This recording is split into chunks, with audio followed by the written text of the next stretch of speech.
Everyone, मेरा नाम है राग वर्मा और मैं आज आपको इंग्लिश ग्रामर के कुछ टॉपिक को पढ़ाने वाली हूँ। जैसा कि आपको दिख रहा होगा, थंबनेल में भी आपने देखा होगा कि हम आज प्रोनाउन को पढ़ने वाले हैं। क्योंकि ना जो नाउन होता है वो हमने बचपन से पढ़ रखा है कि नाउन किसको कहते हैं।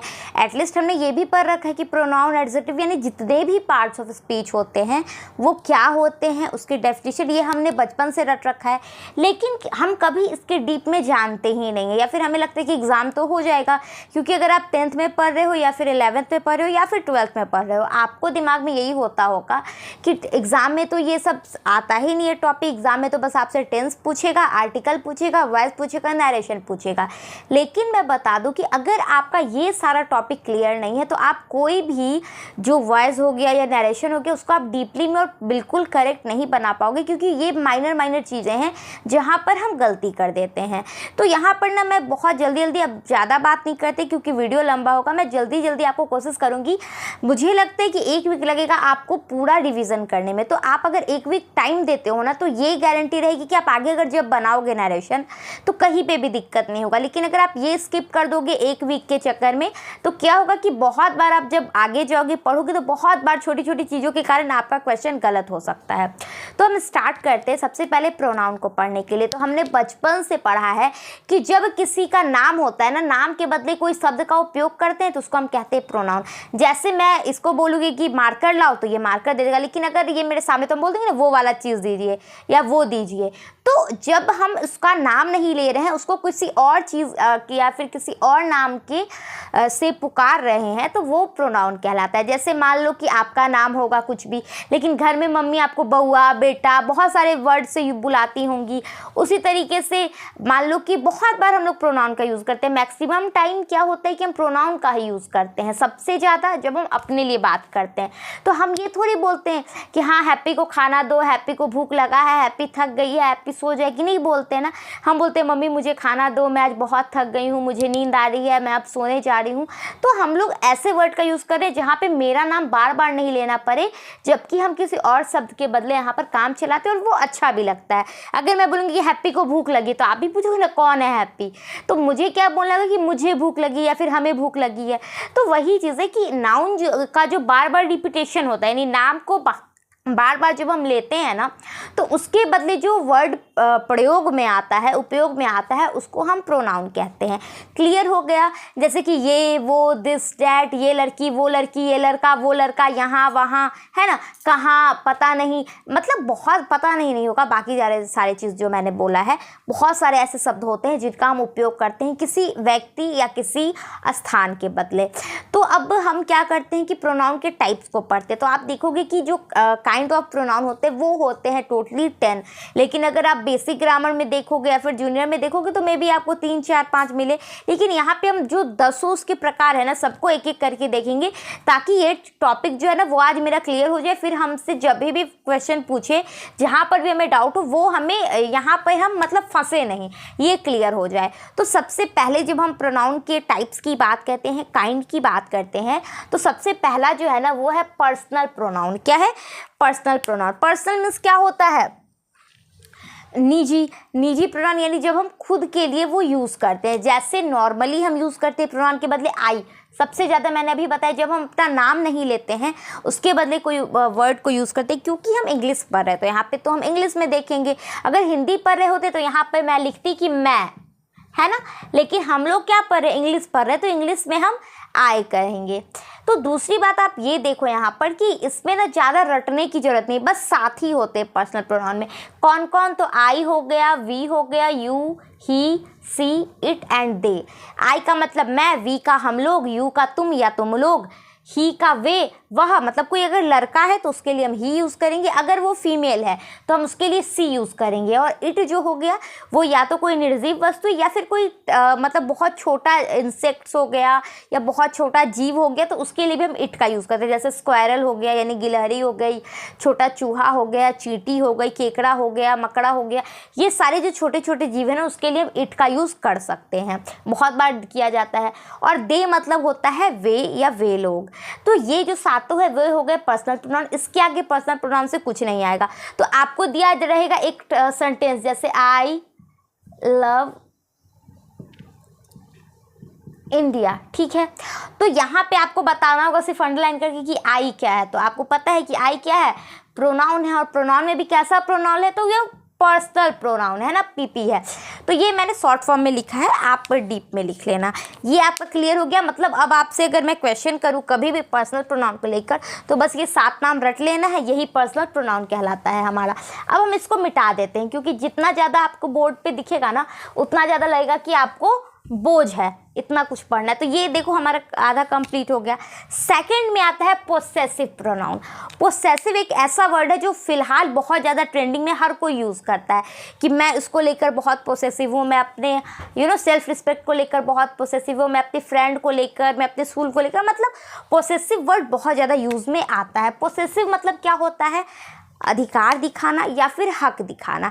जैसे हम किसी चीज़ पर अधिकार दिखाते हैं जिस वर्ड के द्वारा, या फिर उस पर हक जताते हैं कि ये मेरा है। एक गाना भी आया था पोसेसिव, उसमें वर्ड था, मुझे अभी याद नहीं आ रहा है, मैं याद आएगा तो बताऊंगी आपको।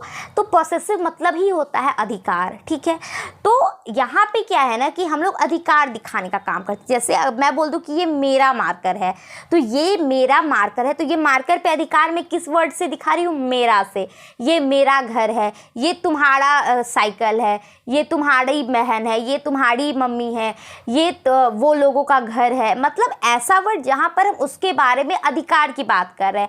उसका है तो उसका अधिकार है, मेरा है तो मेरा अधिकार है, तुम्हारा है तो तुम्हारा अधिकार है। तो ऐसे वर्ड को हम क्या कहते हैं, पोसेसिव प्रोनाउन कहते हैं। इसमें भी साथ ही होते हैं, कौन कौन, तो माइन, ठीक है, योर्स, आवर्स, सॉरी, माइन मतलब मेरा, आवर्स मतलब जब बहुत सारे लोगों का होता है उन लोगों का, तो हम आवर्स का यूज़ करते हैं। योर्स मतलब तुम्हारा, हर्स यानी जो लड़की है, फीमेल है, उसका कोई चीज़ है तो हम बोलेंगे हर्स बैग, हर्स पेन, इस तरीके से। हिज में क्या है, इसमें अब आप बोलोगे कि मैम यहाँ पे हिज में क्या है, कि वो तो प्लूरल हुआ है, इस पर एस तो लगा ही नहीं आपने, क्योंकि ऑलरेडी यहाँ पर एस तो डबल एस तो हम डाल नहीं सकते, तो यहाँ पे हिज ही रहता है, तो वो हिज हो गया। या फिर देयर्स हो गया, मतलब उन लोगों का। तो ये सारे जो वर्ड्स से ये अधिकार दिखाने का काम करते हैं ना, मेरा है, तुम्हारा है, उनका है, उन सब का है। तो ये सारे वर्ड क्या कहलाएंगे, पोसेसिव प्रोनाउन कहलाएंगे, यानी ये यहाँ पर अधिकार दिखाने का काम कर रहे हैं। अब थर्ड में हम आते हैं रिफ्लेक्सिंग प्रोनाउन। रिफ्लेक्स मतलब क्या होता है, रिफ्लेक्शन हमने पढ़ा था ना 10th में या फिर 8th में भी पढ़ा था, कि जब कोई चीज़ आती है दूसरे से टकराकर वापस वही दिशा में जाती है, तो उसको हम बोलते हैं रिफ्लेक्शन हो रहा है।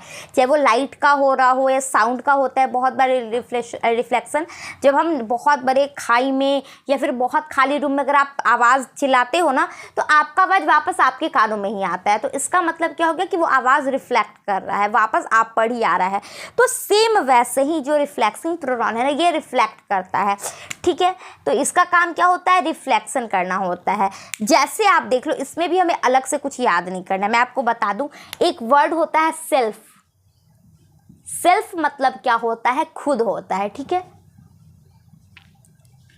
और जब हम सेल्फ का प्लूरल लिखते हैं, यानी वो ज़्यादा चीज़ों लोगों के लिए या ज़्यादा चीज़ों के लिए यूज़ होता है, तो इसका प्लूरल होता है सेल्फ्स, SELVES, ठीक है। तो ये 2 वर्ड आपको याद रखो, रिफ्लेक्सिंग प्रोनाउन क्लियर हो जाएगा।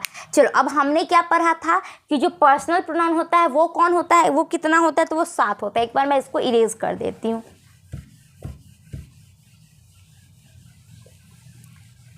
ठीक है, तो जो रिफ्लेक्सिंग प्रोनाउन है ना, वो बहुत इजी होता है, मैं आपको बताऊं। जैसे हमने क्या पढ़ा कि आई है ना, सी, इट, ये सारे जो वर्ड हो गए, तो इसके साथ ना हमें क्या होता है कि जब हम खुद की बात करेंगे, मान लो मैं सब्जेक्ट हूँ, अगर मैं बोलूँ कि मुझे आम पसंद है, या फिर मैं स्टूडेंट हूँ, आई एम ए स्टूडेंट, ठीक है। बहुत सिंपल सेंटेंस मैं ले रही हूँ, क्योंकि बहुत बड़ा लेंगे तो आपको प्रॉब्लम हो जाएगा। तो जैसे मैं खुद के बारे में बात करूँ, तो रिफ्लेक्सिंग में क्या होता है ना कि वो खुद पर ही जोर डालता है। यानी मैं जब अपने बारे में बोलूँगी, तो वहाँ पे क्या हो जाता है, मैं उसके साथ, जैसे मान लो माई है, ये मेरा है, ठीक है, मी लिखा गया, माई, दिस इज़ माई बुक। तो जब हम बोलेंगे कि ये बुक मेरा है तो यहाँ पर क्या दिखा है, यहाँ पे पोसेसिव दिखा, यानी मेरा अधिकार दिखा। लेकिन अगर मैं बोलूँ कि ये बुक मैंने खुद लिखा है तो मैं क्या लिखूँगी कि आई राइट बुक माई सेल्फ। मतलब यहाँ पे हमने सेल्फ वर्ड का यूज़ किया। तो जब भी हम किसी भी जो प्रोनाउन है ना उसमें सेल्फ का यूज़ करते हैं तो वो क्या बन जाता है, रिफ्लेक्सिव प्रोनाउन बन जाता है। बिल्कुल क्लियर है। माई के साथ सेल्फ लगेगा, जैसे ही है, जैसे सी है ना, तो सी के साथ भी हम सेल्फ यूज़ करेंगे। तो अब सी के साथ तो हम हेल्प, सी का मतलब क्या हो गया, वह, और सेल्फ यूज़ करेंगे उसके साथ। तो आप देखो कि वो सही लगेगा, नहीं लगेगा। तो सी के बदले हम किस चीज़ का यूज़ करते हैं, यहाँ पर हर का यूज़ करते हैं। ठीक है। उसी तरीके से हम ही के बदले यूज़ करते हैं हिज का। इट के इट तो इट ही रहेगा। देयर का यूज़ करते हैं। जो भी वर्ड हम यूज़ कर रहे हैं, माई का तो मैंने ऑलरेडी लिख दिया है। देम का यूज़ करते हैं। तो ये जितने भी वर्ड्स हो गए, इसके साथ अगर हम सेल्फ या सेल्फ जोड़ देते हैं तो वो क्या बन जाता है, रिफ्लेक्सिव प्रोनाउन बन जाता है। बिल्कुल simple. Her self, his self, it self, their self और देम सेल्फ्स। क्योंकि ये देम मतलब क्या होगा, बहुत सारे लोग। देयर मतलब हो गया बहुत सारे लोग। यहाँ हम एक लोग का तो बात नहीं कर रहे हैं। तो इसके साथ सेल्फ नहीं जुड़कर क्या जुड़ेगा, सेल्फ जुड़ेगा। SELVES, बस स्पेलिंग में अंतर है, बाकी वो चीज़ वही है। तो ये रिफ्लेक्सिव प्रोनाउन जो होता है वो सब्जेक्ट पर ही जोर डालने का काम करता है। जैसे मैं बोलूँ कि ये उसका घर है, तो ये हो गया क्या कि वहाँ पे उसका अधिकार दिख रहा है हर से। लेकिन अगर मैं बोलूँ कि ये उसका घर है जिसे उसने खुद बनाया है, तो जहाँ पे मैं खुद वर्ड का यूज़ करूँ तो वहाँ पर क्या है कि मैं उस पर बहुत ज़्यादा जोर दे रही हूँ, सब्जेक्ट पर बहुत ज़्यादा जोर दे रही हूँ, तो वो रिफ्लेक्सिव प्रोनाउन बन जाता है। वहाँ पे सेल्फ साथ में लग जाएगा।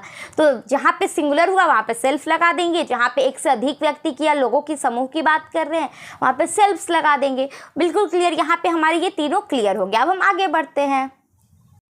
तो फोर्थ नंबर हमारा एम्फेटिक प्रोनाउन है, और यहाँ पे हमने वही चीज़ सेम लिखा है ना जो हमने रिफ्लेक्सिव में पढ़ा है।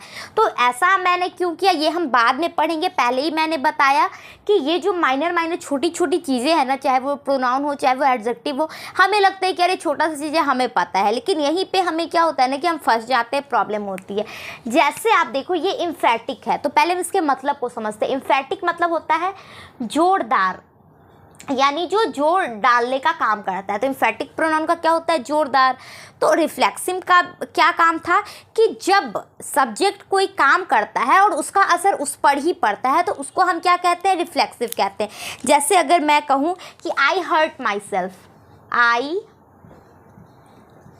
हर्ट माई सेल्फ, मतलब क्या है कि मैंने खुद को हर्ट किया है, परेशान किया है या फिर दर्द दिया है। तो ये जो काम मैंने किया इसका असर किस पे पड़ा, माई सेल्फ यानी मुझ पर ही पड़ा। अब मैं अपने आप को हर्ट करूँगी तो आपको थोड़ी दिक्कत होगा, नहीं होगा। मैं अपना हाथ काटूंगी तो मेरा ब्लड निकलेगा, मैं अपने आप को माचिस से जलाऊंगी तो मेरा हाथ जलेगा। मतलब क्या है कि सब्जेक्ट कोई भी कार्य करे, यानी आई you he she it they, ये कोई भी काम करे और उस काम का रिजल्ट डायरेक्ट उस पर ही पड़े, ना कि हम पे और आप पे, तो उसको रिफ्लेक्सिव कहेंगे। ठीक है। लेकिन एम्फेटिक में क्या होता है, यहीं पे थोड़ा सा अंतर होता है कि जब सब्जेक्ट कोई काम करे और इसका जो असर है वो सब्जेक्ट पे नहीं पड़ के दूसरे पर पड़े, तो उसको हम क्या कहेंगे, एम्फेटिक कहेंगे। जैसे अगर हम बोले कि आई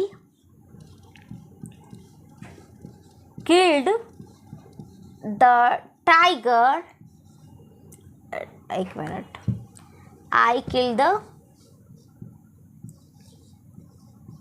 माई सेल्फ, मतलब क्या है, मैंने खुद से टाइगर को मार दिया। तो मारने का काम तो मैंने किया, ठीक है, लेकिन असर किस पे पड़ा, मरा कौन, तो मर तो टाइगर गया, यानी इस पे हमारा तो असर पड़ा नहीं। तो वैसा प्रोनाउन जिसको जो कोई काम करता है तो उसका असर प्रोनाउन पे नहीं पड़ के, मतलब सब्जेक्ट पे नहीं पड़ के किसी दूसरे जीव पे, किसी दूसरे सामान पे पड़ता है, तो उसको हम एम्फेटिक कहते हैं। तो ये छोटा सा ही अंतर था दोनों में। रिफ्लेक्सिव जब खुद पर ही वो काम पड़ जाए और दूसरा यानी आप क्या किया हुआ दूसरा भुगते तो वो एम्फेटिक हो गया, आपका कर्म आप पर ही रिटर्न हो रहा है तो वो रिफ्लेक्सिव हो गया। बस दो बातें थी जो दोनों में अंतर थे। एग्जाम्पल एग्जाम्पल सेम होंगे। माई सेल्फ जो हो गए वो क्या एम्फेटिक में भी पढ़ेंगे। जैसे आप बोल दो कि मैं, जैसे यहाँ पे है ना कि I kill the tiger myself, मैं यानी मैंने खुद से टाइगर को मार दिया। हमने खुद से क्या किया कि आग लगा दिया, मतलब तुमने खुद से तुमने खुद से मर्डर कर दिया है ना, तो दूसरे की ज़िंदगी बर्बाद हुई। यहाँ पर योर सेल्फ यानी तुमने खुद से क्या किया, पेड़ काट दिया, तो ये क्या, पेड़ कटा, दूसरे पर इम्पैक्ट पड़ा। तो यहाँ पे जो भी ये वर्ड सेम रहेंगे, लेकिन हमें सेंटेंस में ये देखना होगा कि इस काम का रिजल्ट किस पर पड़ रहा है, असर किस पर पड़ रहा है। और यहाँ तक हम रहने देते, क्योंकि अगर एक वीडियो में हम 10 प्रकार को पढ़ेंगे ना तो आपको दिक्कत हो जाएगी, समझ में नहीं आएगा, पूरा कंफ्यूज हो जाएगा, मिक्स हो जाएगा। तो हम ये 4 तक रहने देते हैं और साथ में मैं होमवर्क आपको डाल देती हूँ जो यहाँ से ही आगे, यानी इसी 4 से आपको क्या करना होगा, लिखना होगा। जैसे इस तरीके से एक सेंटेंस होंगे, जैसे I like to play cricket, ठीक है। तो यहाँ पे जो आई है वो प्रोनाउन है, लेकिन कौन सा प्रोनाउन है ये आपको बताना होगा। तो आप यहाँ पर नीचे लिखोगे कि हाँ ये पर्सनल प्रोनाउन है। उसी तरीके से यहाँ पर जैसे माई सेल्फ है तो ये कौन सा हो गया, तो ये एम्फेटिक हो गया। तो आप ये लिख कर लाओगे। तो मैं आपको होमवर्क स्लाइड में डाल देती हूँ, वो आप कंप्लीट कर लोगे, और चाहे तो कमेंट कर लो या फिर बनाकर खुद से चेक करना, किसी घर में बड़े भैया दीदी अंकल उनसे चेक करवा लेना, या फिर कमेंट करना तो मैं चेक कर दूँगी। Bye bye.